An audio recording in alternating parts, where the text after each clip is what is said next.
ಹಿಂದುಳಿದ ವರ್ಗಗಳ champion D Devaraja Arasu ಅವರು ನಮ್ಮ ರಾಜ್ಯವನ್ನು ಆಳಿದ್ದು 7 ವರ್ಷ 238 ದಿವಸಗಳು.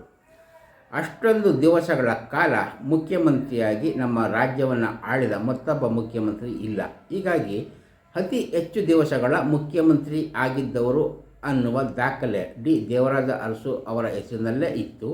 ಅದನ್ನು ಸರಿಗಟ್ಟಿರುವಂಥವರು ಇಂದಿನ ಮುಖ್ಯಮಂತ್ರಿ ಸಿದ್ದರಾಮಯ್ಯ ಅವರು. ಅವರಿಗೆ ಹೃತ್ಪೂರ್ವಕವಾದ ಅಭಿನಂದನೆಗಳು. ಒಬ್ಬ ಮನುಷ್ಯನ ಆಯಸ್ಸು 100 ವರ್ಷ ಅಂತ ಅಂದ್ಕೊಂಡ್ರೂ ಕೂಡ ಆತ ಬದುಕುವುದನ್ನು ಲೆಕ್ಕ ಹಾಕ್ಕೊಂಡ್ರೆ ಅದು 36,500 ದಿವಸಗಳು ಮಾತ್ರ ಆಗ್ತವೆ. 50,000 ದಿವಸಗಳನ್ನು ಕೂಡ ಮನುಷ್ಯ ಬದುಕೋದಕ್ಕೆ ಆಗೋದೇ ಇಲ್ಲ. ಈ ಹಿನ್ನೆಲೆಯಲ್ಲೇ ಇಂದಿನ ಮುಖ್ಯಮಂತ್ರಿ ಸಿದ್ದರಾಮಯ್ಯ ಅವರು ಮುಖ್ಯಮಂತ್ರಿಯಾಗಿ ಅಲ್ಲದೇ ಈ ಹಿಂದೆ ಅನುಭವಿಸಿದಂತಹ ಅಧಿಕಾರದ ದಿವಸಗಳನ್ನು ಕೂಡ ಲೆಕ್ಕ ಹಾಕಿಕೊಂಡ್ರೆ ಅತಿ ಹೆಚ್ಚು ದಿವಸಗಳ ಕಾಲ ಅಧಿಕಾರವನ್ನು ಅನುಭವಿಸಿದವರು ಅನ್ನುವ ಖ್ಯಾತಿ ಕೂಡ ಸಿದ್ದರಾಮಯ್ಯ ಅವರಿಗೇ ದಕ್ಕುತ್ತದೆ.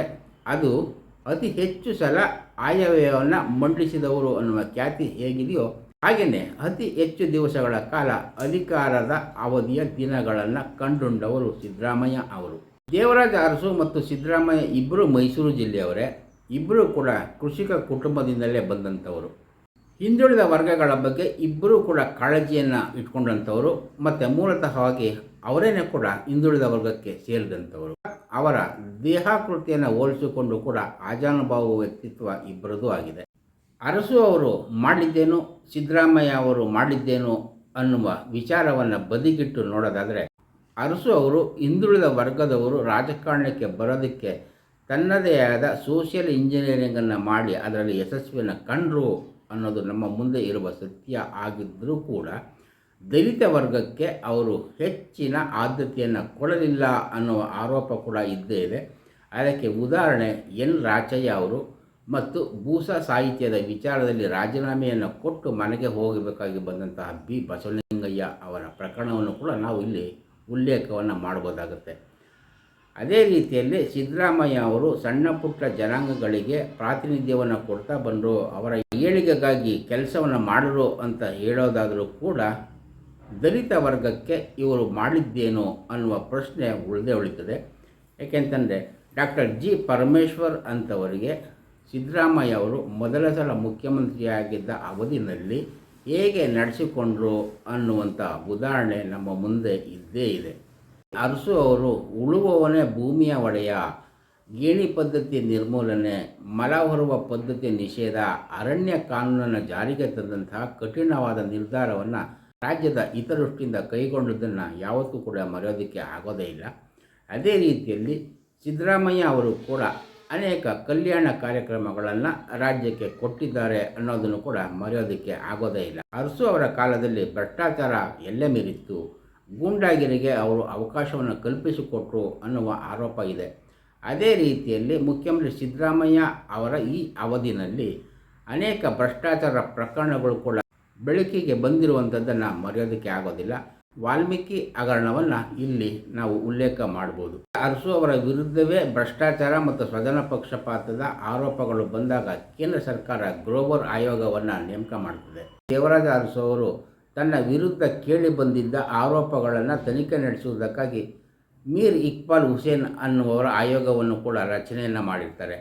ಅದೇ ರೀತಿಯಲ್ಲಿ ಕಳೆದ ಸಲ ಅಂದರೆ ಮೊದಲ ಸಲ ಮುಖ್ಯಮಂತ್ರಿಯಾಗಿದ್ದಂತಹ ಸಿದ್ದರಾಮಯ್ಯ ಅವರು ಅರ್ಕಾವತಿ ಬಡಾವಣೆಗೆ ಸಂಬಂಧಪಟ್ಟಂತೆ ರೀಡು ಅನ್ನುವ ಆಪಾದನೆ ಬಂದಾಗ ಅದರ ತನಿಖೆಯನ್ನು ನಡೆಸುವುದಕ್ಕಾಗಿ ತಾವೇನೇ ಡಿ ಕೆಂಪಣ್ಣ ಆಯೋಗವನ್ನು ರಚನೆಯನ್ನು ಮಾಡಿಕೊಂಡಿದ್ದರು. ಎರಡನೇ ಸಲ ಮುಖ್ಯಮಂತ್ರಿಯಾಗಿರುವ ಅವಧಿಯಲ್ಲಿ ಸಿದ್ದರಾಮಯ್ಯ ಅವರ ವಿರುದ್ಧ ಮುಡಾ ಹಗರಣ ದೊಡ್ಡ ಪ್ರಮಾಣದಲ್ಲಿ ಅವರನ್ನು ಕಂಗೊಳಿಸಿದೆ. ಅದು ಇನ್ನೂ ಕೂಡ ಇತ್ಯರ್ಥ ಆಗಿಲ್ಲ, ನ್ಯಾಯಾಲಯದ ಮುಂದೆ ಇದೆ ಅನ್ನೋದನ್ನು ಕೂಡ ನಾವು ಮರಿಬಾರ್ದು. ದೇವರಾಜ ಅರಸು ಅವರು ಸ್ವಜನ ಪಕ್ಷಪಾತ ಮತ್ತು ಭ್ರಷ್ಟಾಚಾರದ ಸುಳಿಯಲ್ಲಿ ಹೇಗೆ ಸಿಲುಕಿಕೊಂಡ್ರೋ ಅದೇ ರೀತಿಯಲ್ಲಿ ಸಿದ್ದರಾಮಯ್ಯ ಅವರ ಸರ್ಕಾರವು ಕೂಡ ಅನೇಕ ಹಗರಣಗಳಲ್ಲಿ ವಿವಾದಕ್ಕೆ ಸಿಲುಕಿಕೊಂಡಿದೆ ಅನ್ನೋದನ್ನು ಮರೆಯಲೂಬಾರ್ದು. ಮತ್ತು ಸಿದ್ದರಾಮಯ್ಯ ಅವರು ಕಪ್ಪು ಚುಕ್ಕಿಯನ್ನು ಒಂದೇ ಇಲ್ಲ ಅನ್ನುವಂತಹ ಮಾತನ್ನು ಅವರ ಬೆಂಬಲಿಗರು ಹೇಳ್ತಾ ಇರುವುದರಲ್ಲಿ ಹುರುಳು ಕೂಡ ಇಲ್ಲ. ಯಾಕೆಂತಂದರೆ ಸಿದ್ದರಾಮಯ್ಯ ಅವರು ಕೂಡ ಆಗಿಂದಾಗೆ ಹಲವಾರು ಪ್ರಕರಣಗಳಲ್ಲಿ ಸಿಲುಕಿಕೊಂಡು ನಾನಾ ವಿಧದಲ್ಲಿ ತನಿಖೆಯನ್ನು ಎದುರಿಸ್ತಾ ಇದ್ದಾರೆ. ಪ್ರಕರಣಗಳು ಅವರ ವಿರುದ್ಧವೂ ಇವೆ ಅನ್ನುವುದಕ್ಕೆ ಮುಡಾ ಹಗರಣ ಇನ್ನೂ ನ್ಯಾಯಾಲಯದ ಮುಂದೆ ಇದೆ ಅನ್ನೋದನ್ನು ನಾವು ಮರೆಯೋದಕ್ಕೆ ಆಗೋದೇ ಇಲ್ಲ. ದೇವರಾಜ ಅರಸು ಮೊದಲ ಸಲ ಮುಖ್ಯಮಂತ್ರಿ ಆಗಿದ್ದು, ನಂತರ ಬಂದ ಚುನಾವಣೆಯಲ್ಲೂ ಕೂಡ ಗೆದ್ದು ಸತತವಾಗಿ 2ನೇ ಸಲ ಮುಖ್ಯಮಂತ್ರಿ ಆಗ್ತಾರೆ. ಆದರೆ ಸಿದ್ದರಾಮಯ್ಯ ಮೊದಲ ಅವಧಿಯಲ್ಲಿ ಮುಖ್ಯಮಂತ್ರಿ ಆಗಿದ್ದು, ನಂತರ ಬಂದ ಚುನಾವಣೆಯಲ್ಲಿ ಅವರೇ ಸೋತ್ಬಿಡ್ತಾರೆ. ಆ ನಂತರದಲ್ಲಿ ಬಂದಂತಹ ಚುನಾವಣೆಯಲ್ಲಿ ಗೆದ್ದಾಗ ಮುಖ್ಯಮಂತ್ರಿಯಾಗಿ ಮುಂದುವರಿತಾ ಇದ್ದಾರೆ. ದೇವರಾಜ ಅರಸು ಅವರು ಪ್ರಜಾಪ್ರತಿನಿಧಿ ಸಭೆಯ ಮೂಲಕ ರಾಜಕಾರಣವನ್ನು ಆರಂಭಿಸಿದ ರೀತಿಯಲ್ಲೇ ಸಿದ್ದರಾಮಯ್ಯ ಕೂಡ ತಾಲೂಕು ಬೋರ್ಡ್ ರಾಜಕೀಯದ ಮೂಲಕ ರಾಜಕೀಯವನ್ನು ಪ್ರವೇಶ ಮಾಡ್ತಾರೆ. ದೇವರಾಜ ಅರಸು ಅವರು ಕಾಂಗ್ರೆಸ್ನಲ್ಲೇ ರಾಜಕಾರಣವನ್ನು ಮಾಡ್ತಾರೆ.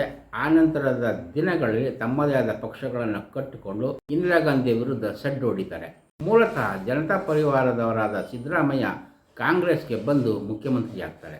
ಇಂದಿರಾ ಗಾಂಧಿ ಅವರಿಗೆ ರಾಜಕೀಯವಾಗಿ ಪುನರ್ಜನ್ಮ ಕೊಡುವುದರಲ್ಲಿ ಅರಸು ಅವರ ಪಾತ್ರ ಪ್ರಮುಖ ಆಗಿರ್ತದೆ. ಅದೇ ರೀತಿಯಲ್ಲಿ ಸಿದ್ದರಾಮಯ್ಯ ಕಾಂಗ್ರೆಸ್ಗೆ ಬೆಂಬಲವಾಗಿ ನಿಂತಿರುವಂಥದ್ದನ್ನು ಕೂಡ ನಾವು ಗುರುತಿಸ್ಕೊಳ್ಬೋದು.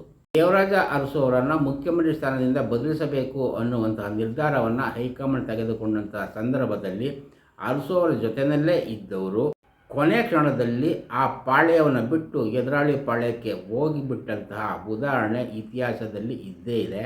ಈಗಲೂ ಕೂಡ ಸಿದ್ದರಾಮಯ್ಯ ಅವರನ್ನು ಬದಲಾಯಿಸಬೇಕು ಅನ್ನುವಂತಹ ಆಂತರಿಕ ಯುದ್ಧಗಳು ಇವೆ.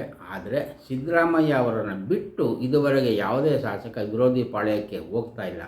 ಆದರೆ ಹೈಕಮಾಂಡ್ ನೇರವಾಗಿಯೇ ಸಿದ್ದರಾಮಯ್ಯ ಅವರನ್ನು ಅಧಿಕಾರದಿಂದ ಇಳಿಯಬೇಕು ಅನ್ನುವಂತಹ ಸೂಚನೆಯನ್ನು ಕೊಟ್ಟಿದ್ದೇ ಆದರೆ ಆಗ ಸಿದ್ದರಾಮಯ್ಯ ಅವರ ಬೆಂಬಲಕ್ಕೆ ಶಾಸಕರು ನಿಂತೇ ಇರ್ತಾರ ಅಥವಾ ವಿರೋಧಿ ಪಾಳ್ಯಕ್ಕೆ ಹಾರಿಬಿಡ್ತಾರಾ, ಅದು ಕೂಡ ದೇವರಾಜ ಅರಸು ಅವರಿಗೆ ಆದಂತಹ ರೀತಿಯೇ ಆಗುತ್ತಾ ಅನ್ನುವುದನ್ನು ಕೂಡ ಕಾಯ್ದು ನೋಡಬೇಕಾಗಿದೆ. ದೇವರಾಜ ಅರಸು ಅವರು 7.5 ವರ್ಷಗಳ ಮುಖ್ಯಮಂತ್ರಿ ಅವಧಿಯ ನಂತರದಲ್ಲಿ ರಾಜಕೀಯ ವಿರೋಧಾಭಾಸಗಳಿಗೆ ಸಿಲುಕಿಕೊಳ್ತಾರೆ. ಬೇರೆ ಬೇರೆ ಪಕ್ಷಗಳನ್ನು ಕೂಡ ಕಟ್ತಾರೆ. ಇದೇ ರೀತಿಯಲ್ಲಿ ಜನತಾದಳದಿಂದ ಹೊರಹಾಕಿಸಿಕೊಂಡಂತಹ ಸಿದ್ದರಾಮಯ್ಯ ಅವರು ಕೂಡ ರಾಜಕೀಯ ತಲ್ಲಣಗಳನ್ನು ಎದುರಿಸ್ತಾರೆ. ಬೇರೆ ಪಕ್ಷವನ್ನು ಕಟ್ಕೊಳ್ತಾರೆ. ಅದರಲ್ಲಿ ಏಳಿಗೆಯನ್ನು ಕಾಣೋದಿಲ್ಲ. ಕಾಂಗ್ರೆಸ್ ಪಕ್ಷಕ್ಕೆ ವಿಲೀನ ಮಾಡಿ ತಾನು ಕೂಡ ಕಾಂಗ್ರೆಸ್ಗೆ ಸೇರ್ಪಡೆ ಆಗ್ತಾರೆ. ದೇವರಾಜ ಅರಸು ಅವರ ಪರವಾಗಿಯೇ ಇದ್ದಂತಹ ಇಂದಿರಾ ಗಾಂಧಿ ಆನಂತರ ದಿನಗಳಲ್ಲಿ ಅವರ ವಿರುದ್ಧವೇ ತಿರುಗಿ ಬೀಳ್ತಾರೆ. ಇಂದಿರಾ ಗಾಂಧಿ ವಿರುದ್ಧ ದೇವರಾಜ ಅರಸು ಅವರು ತಿರುಗಿ ಬೀಳ್ತಾರೆ.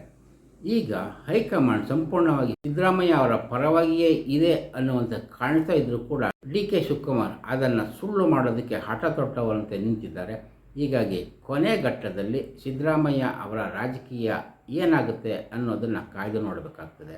ಇದೇ ಹೊತ್ತಿನಲ್ಲಿ ಕೆ ಶಿವಕುಮಾರ್ ತಾನೇ ಮುಖ್ಯಮಂತ್ರಿ ಆಗಬೇಕು ಅನ್ನುವ ಛಲದಲ್ಲಿ ನಿಂತಿರುವುದರ ಪ್ರತಿಯಾಗಿ ಮುಖ್ಯಮಂತ್ರಿ ಸ್ಥಾನದಿಂದ ಇಳಿಯಲೇಬೇಕಾದ ಸಂದರ್ಭ ಬಂದರೆ ಡಾಕ್ಟರ್ ಪರಮೇಶ್ವರ್ ಅವರನ್ನೇ ಮುಖ್ಯಮಂತ್ರಿ ಮಾಡಬೇಕು ಅನ್ನುವ ದಾಳವನ್ನು ಉರುಳಿಸ್ತಾ ಇರುವಂತಹ ಮುಖ್ಯಮಂತ್ರಿ ಸಿದ್ದರಾಮಯ್ಯ ಉಪಮುಖ್ಯಮಂತ್ರಿಗಳಾಗಿ ಲಿಂಗಾಯತ ವರ್ಗದವರು ಇರಬೇಕು. ಅದರ ಜೊತೆಗೆ ಕೃಷ್ಣ ಬೈರೇಗೌಡ ಅವರನ್ನು ಕೂಡ ಉಪಮುಖ್ಯಮಂತ್ರಿ ಮಾಡಬೇಕು ಅನ್ನುವ ಷರತ್ತನ್ನು ಮುಂದೂಡ್ತಾ ಇದ್ದಾರೆ ಅನ್ನುವ ಮಾತುಗಳು ಕೇಳಿ ಬರ್ತಾ ಇದ್ದು, ಕೃಷ್ಣ ಬೈರೇಗೌಡ ಅವರನ್ನು ಉಪಮುಖ್ಯಮಂತ್ರಿ ಮಾಡಿದ್ದೇ ಆದರೆ ಅದು ಕೆ ಶಿವಕುಮಾರ್ ಅವರನ್ನು ಕಟ್ಟಿ ಹಾಕುವ ಪ್ರಯತ್ನ ಆಗ್ತದೆ. ಇದರಿಂದಾಗಿಯೇ 7.5 ವರ್ಷಗಳ ಮುಖ್ಯಮಂತ್ರಿ ಅಧಿಕಾರವನ್ನು ಪೂರೈಸಿರುವ ಸಿದ್ದರಾಮಯ್ಯ ಅವರು ಒಳಗಡೆ ರಾಜಕೀಯ ತಂತ್ರಗಳನ್ನು ಮೆರಿತಾ ಇದ್ದಾರೆ ಅನ್ನುವಂತಹ ಮಾತುಗಳು ಕೂಡ ಕೇಳಿ ಬರ್ತಾ ಇದ್ದವು. ಆ ಎಲ್ಲ ರಾಜಕೀಯ ಘಟನಾವಳಿಗಳನ್ನು ಹೊರತುಪಡಿಸಿಯೂ ಕೂಡ ಅರಸು ಅವರ ದೀರ್ಘಾವಧಿಯ ಆಡಳಿತದ ದಾಖಲೆಯನ್ನು ಸರಿಗಟ್ಟಿ ಮುಂದಡಿ ಇಟ್ಟಿರುವಂತಹ ಸಿದ್ದರಾಮಯ್ಯ ಅವರಿಗೆ ಮತ್ತೊಮ್ಮೆ ಅಭಿನಂದನೆಯನ್ನು ಸಲ್ಲಿಸುತ್ತಾ ಈ ಸಂಚಿಕೆಯನ್ನು ಮುಗಿಸ್ತೇನೆ. ನಮಸ್ಕಾರ, ಧನ್ಯವಾದ.